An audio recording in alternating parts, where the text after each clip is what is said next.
News, सच जरूरी है। नमस्कार दर्शकों, मैं श्रद्धा तिवारी और आप देख रहे हैं MNS न्यूज टीवी। तो आज देखते हैं छत्तीसगढ़ से आई हुई खास खबर। एक नजर आज की हेडलाइंस की ओर। आस्था संस्था भिलाई द्वारा विकलांग विवाह हेतु दानदाता कर रहे हैं। तो इंडिया कोऑपरेटिव बैंक घोटाले में चौथी गिरफ्तारी। पूरे दुष्कर्म मामले में बोले पूर्व CGI DY चंद्रचूड़। तो आज देखते हैं छत्तीसगढ़ भिलाई से आई हुई स्ट्रेट हेड हनु नायक की खास खबर। आस्था संस्था भिलाई द्वारा विकलांग विवाह हेतु दानदाता कर रहे दान। भिलाई आस्था बहुउद्देश्य कल्याण संस्थान छत्तीसगढ़ द्वारा प्रति वर्ष की भांति इस वर्ष भी विकलांग जनों का विवाह किया जा रहा है, जिसमें जगह जगह से आएंगे विकलांग जोड़े का परिचय सम्मेलन 23 मार्च 2025 दिन रविवार को रखा गया। साथ ही विकलांग जोड़े के लिए उनके साथ आए लोगों के लिए खाना का व्यवस्था भी संस्था को दानदाताओं द्वारा किया जाता है, जिसमें खाने की व्यवस्था हेतु भगनानंद शर्मा द्वारा संस्था को विकलांग जोड़े व अन्य के लिए सहायता की गई, जिसमें संस्था के अध्यक्ष प्रकाश गेडाम को नगद 15,000 रुपए विकलांग दंपतियों के लिए दान किया गया और बताया गया कि सभी से आग्रह भी किया गया है कि आप सभी इस महापुण्य की विवाह बेला में भाग लें और दान करें।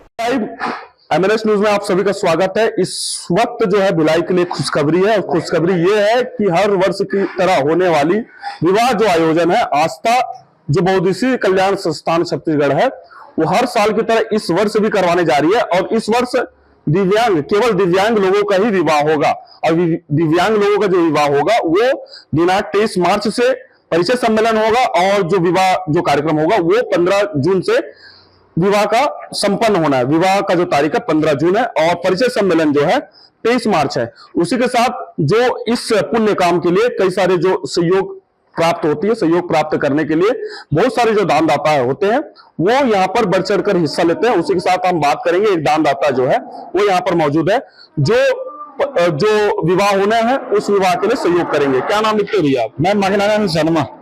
मगनानंद शर्मा कहाँ से? शेष उतरे। अच्छा जी। शेष रिटर्न में मैक्सिमम हूँ जी जी जी। इसीलिए मैं यहाँ दान करता हूँ। अच्छा। क्योंकि शुरू से ही मैं यहाँ, क्योंकि मेरी पत्नी ने मुझे बोला था कि जहाँ गरीब आप पेंशन में जोड़ जोड़ के वहां दान करेंगे। मैं बोला ठीक है मैं करूंगा ना। मेरी पत्नी बच्ची ने, मैं डॉक्टर में विश्वास नहीं करता। सही बात है, उनकी वजह से मेरी पत्नी आज खत्म हो गया। आज 6 साल हो गया मेरी पत्नी, पर मैं यहाँ संस्था में जुड़ा हूँ और मैं उतने में रहता हूँ, किराए में रहता हूँ। मैंने पत्नी के उसमें मैंने अपने मकान बेच दिए, गाड़ियां बेच दी, सब चीज बेच दिए। वो जानते हैं मेरे बारे में, ठीक है, पर मैं भेदभाव धोखाधड़ी मेरे में है नहीं। मेरी पत्नी का नाम है सर्वेश्वरी देवी। उसने मुझे बोला था कि आप जहाँ भी जाएंगे 2 वक्त का खाना उनको आप पेंशन में जमा करके आप दीजिए, मैं पेंशन रिटायरमेंट। कहीं ना कहीं पत्नी का निधन हो चुका है और पत्नी का एक इच्छा थी कि वो जो है आप खुद मत खाइए, लेकिन आप जो है जो वृद्ध है उनको खिलाइए। ये जो ऐसे लोग हैं जिनके पास कुछ भी नहीं है उन्हें आप निस्वार्थ है भाव से आप जो है ये पुण्य का काम कीजिए करेंगे, इनकी पत्नी ने कहा था। अगली खबर, न्यू इंडिया कोऑपरेटिव बैंक घोटाले में चौथी गिरफ्तारी। न्यू इंडिया कोऑपरेटिव बैंक घोटाला मामले में एक और गिरफ्तारी हुई है। आर्थिक अपराध शाखा ने फरार आरोपी उनानथन। न्यू इंडिया कोऑपरेटिव बैंक घोटाला मामले में एक और गिरफ्तारी हुई। आर्थिक अपराध शाखा ने फरार आरोपी उन्नानाथन अरुणाचलम उर्फ अरुण के बेटे मनोहर अरुणाचलम को पकड़ लिया है। 122 करोड़ रुपए के बैंक घोटाले में यह चौथी गिरफ्तारी। अब इस मामले में जांच तेज होती जा रही है और AOW इस बड़े वित्तीय घोटाले की तह तक जाने में जुटी है। मनोहर अरुणाचलम को आज कोर्ट में पेश किया जाएगा। गिरफ्तार आरोपी मनोहर का पिता उन्नानाथम अरुणाचलम उर्फ अरुण भाई अभी भी फरार है। अरुण भाई सोलर पैनल का ठेकेदार है और मलाड के मालवानी इलाके में रहता है। उसने कोऑपरेटिव बैंक के GM हितेश मेहता को 40 करोड़ रुपए लिए थे। घोटाला सामने आने के बाद से उन्नानाथन अरुणाचलम भाग गया है। AOW उसकी तलाश में जुटी हुई है। इस बीच AOW मामले में जुड़ी 6 ऑडिट फर्मों का समन भेजा है। AOW बैंक के रिकॉर्ड में विसंगतियों का पता लगाना चाहती है, खास तौर पर कैश इन हैंड यानी हाथ में मौजूद नकदी के आंकड़ों की जांच की जा रही। अगली खबर, पुणे दुष्कर्म मामले में बोले पूर्व CGI DY चंद्रचूड़। महाराष्ट्र के पुणे में स्वारगेट बस डिपो में एक महिला से हुए दुष्कर्म के बाद राज्य में आरोपी के खिलाफ सख्त कार्रवाई करने की मांग उठ रही है। इस मांग को लेकर प्रशासन पर भी सवाल उठाए जा रहे हैं। इस घटना ने राज्य में भी आक्रोश का माहौल पैदा कर दिया है।